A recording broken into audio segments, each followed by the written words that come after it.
I feel like an interesting side effect of doing this pandemic 40 is that I seem to be just taking better care and more attention, or paying more attention to myself in general.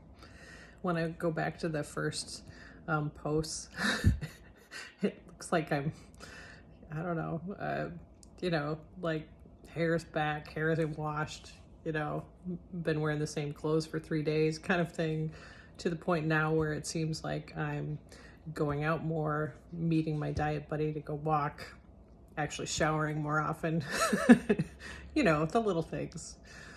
So I think that that's kind of an interesting side effect. One of the things I was really excited about today is, as I got dressed in real clothes and put on a pair of jeans that I hadn't worn in a while,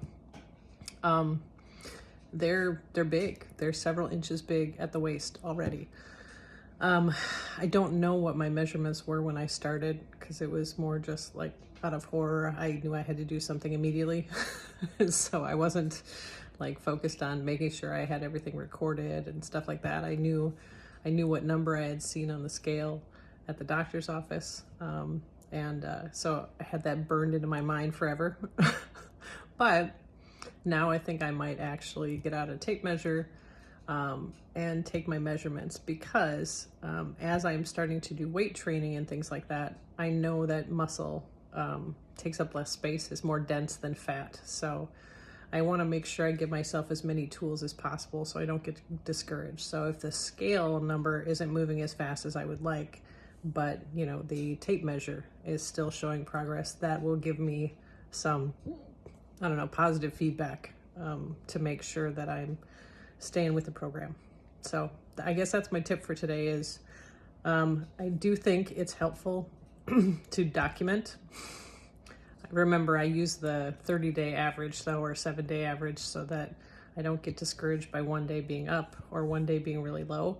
I know that I need to keep trending downward. And then I think the other thing that will help me is to, I would say maybe once a week, do the tape measure.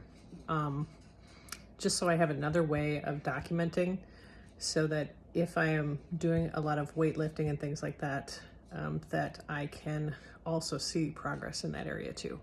Because really what it comes down to is that I want to lose the visceral belly fat as much as I can. So even if the scale doesn't change, but where I'm carrying my fat does, and it goes to my butt and thighs instead of, my midsection, that's still healthier for me. So I'm just really focused on making sure that I'm making good choices for the health of my body, not just the number. That's all. Talk to you tomorrow.